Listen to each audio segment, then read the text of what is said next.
안녕하세요. 정치를 시켜풉니다. 정치의 쉽다! 오늘 대통령 연하장 디자인에 대한 논란이 있었습니다. 여기에 대해서 대통령실이 반응했습니다. 외국 디자인을 도용했다는 것은 전혀 사실이 아니다. 역대 대통령의 연하장을 다수 제작한 경험이 있는 디자인 전문 업체에 의뢰해서 연하장을 제작했다. 해당 이미지는 외국인의 시각에서 우리 문화 콘텐츠를 형상화한 것으로 해당 업체에서 적법한 라이센스 계약을 통해 구현한 것으로 안다. 적법하다. 자, 전혀 소통이 안 되고 있습니다. 지금 시민들이 문제 제기하고 있는 것은 대통령 연하장이라면 독창성이 있어야 하지 않겠느냐는 겁니다. 나라를 대표하는 대통령 연하장인데 전 세계에서 사용하는 이미지 라이브러리에서 내려받아서 살짝 변형해 사용하면 국격이 떨어진다는 겁니다. 그런데 해명하는 것을 보니까 아직도 뭐가 문제인지 모릅니다. 아직도 그 농민분들께 보낸 수입산으로 가득 찬 연말 세트를 준비하는 수준에서 벗어나지 못하고 있습니다. 이해를 잘 못하니까 비교를 어쩔 수 없이 합니다. 문재인 정부의 2010년 연하장을 보면 이렇습니다. 우리나라 미나 같은 그림에 기해년을 맞아 돼지 2마리가 나옵니다. 이것은 한국 화가 곽수연 씨 작품이라고 합니다. 그리고 대통령 메시지 아래 삽입된 QR코드를 통해 문 대통령의 홀로그램 영상 인사를 볼 수 있게 만들어놨습니다. 그리고 2021년 연하장을 보면 코로나를 벗어나 국민들이 일상을 되찾는 활기찬 모습을 박재강 작가가 그렸습니다. 이건 뭔가 자랑스럽습니다. 그런데 우리가 눈이 높아진 탓도 있겠지만 이건 너무 부끄러워요. 이미지 검색만 하면 바로 떠! 틀림 그림 찾기도 아니고 이건 뭐 벅산 수준이야. 자, 연하장 하나 가지고 너무 옹색하게 구는 것일 수도 있겠으나 태도가 본질이라고 합니다. 대통령의 선물, 대통령의 연하장, 대통령의 그 바지 하나하나에서도 의미가 부여되고 국격이 그 바지에 달려있는 겁니다. 그 자리에 무거운 책임감을 느끼고 있구나 라는 그 진정성을 이런 사소한 것에서도 느끼는 겁니다. 뭐 이런 얘기를 해봐야 뭐 알아먹질 못하니까 뭐 벽에 대고 얘기하는 게 낫겠죠.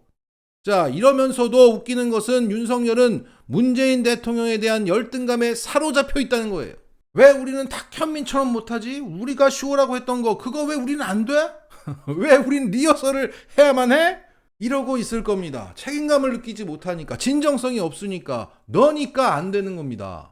자, 이런 가운데 오늘 재밌는 기사 하나가 눈길을 끌고 있습니다. 이래도 문정부타, 저래도 문정부타, 사례 정리. 이거 뭐 제목이 아주 재밌습니다. 자, 내용을 보니까 최근에 북한 무인기에 서울 영공이 뚫렸을 때 윤석열이 또 문재인 정부 탓을 했습니다. 이걸 보고 YTN의 한 기자가 윤석열의 문재인 탓 발언을 총 정리했습니다. 북한이 대규모 포 사격을 했을 때 윤석열은 이렇게 말했다. 문재인 정권의 한반도 평화 프로세스와 9.19 남북 군사합의는 허황된 거짓 평화쇼란 얘기다. UN 인권이사에 연임 실패했을 땐 북한의 심기보자를 자처한 문재인 정권의 외교가 국제적 망신으로 부메랑이 되어 돌아왔다. 자신의 지지율이 바닥을 치고 있을 때는 지난 정부의 포퓰리즘 정책으로 양산된 부채 고지서 때문이다. 아니 이게 어떻게 연결이 되죠? 자, 계속 가겠습니다. 이태원 참사가 일어났을 땐 문재인 정부 때 만들어진 4단계 재난안전 보고 지침 때문에 장관 보고가 늦어졌다. 화물연대 파업이 일어났을 때는 민주노총이 법과 원칙을 우습게 알고 아나무인이었던 원인은 문재인 정부에 있다. 경제 상황이 악화되었을 땐 한국 경제가 왜 힘들어졌냐? 문재인 정부 5년 내내 정치가 경제를 발목을 잡았다. 그놈의 발목은 언제 풀리는 겁니까? 뭐 유통기한이 있을 거 아닙니까? 한전이 적자가 나고 전기요금을 인상했을 땐 탈원전 정책 때문이다. 만병통치약이야. 건강보험 재정 악화에 대해서는 지난 정부가 의료 남용과 의료보험 무임승차를 방치하면서 대다수 국민들에게 그 부담을 전가했다. 미국 인플레이션 감축 법안 그 IRA가 통과됐을 땐 문재인 정부의 친중 반미 외교 노선 영향 때문이다. 너님이 휴가를 안 갔으면 홀대를 안 했으면 펠로시만 만났어도 됐던 거예요. 한미 통화수합 후 재개 실패는 문재인 정부에 들어와서 한미 관계가 나쁘니까 종료됐다. 복원하는데 굉장히 어렵다. 자, 일일이 반박하고 싶지만 이제는 그러고 싶지 않아요. 대신 이런 댓글로 대신하겠습니다.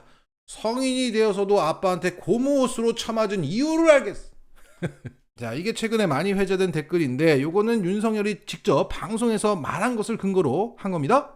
자, 요즘에 윤석열의 컨셉은 이거라고 할 수 있습니다. 때리는 모습을 보여주자 화물연대를 때렸더니 지지율이 올랐기 때문에 총선 전까지 열심히 떼지하는 겁니다.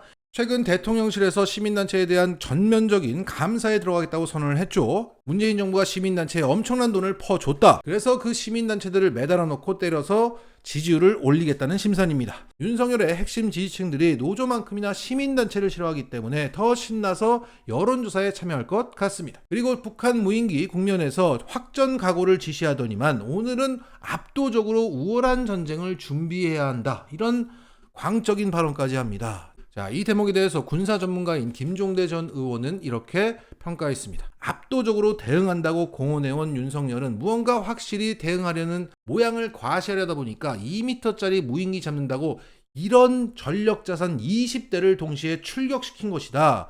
집안에 모기가 나타났다고 부엌칼, 삽자루, 몽둥이, 망치까지 동원했다는 얘기다. 이렇게 앞뒤 가리지 않고 일선의 전투원의 등 뒤를 떠밀어 강력히 대응하라는 관성이 초래한 여러 비극을 기억하고 있다. 합리성이 결여된 군은 그 자체로 위험한 존재다. 자, 윤석열이 가뜩이나 이성적인 판단이 결여된 상태인데 더 광적인 상태로 치닫고 있습니다.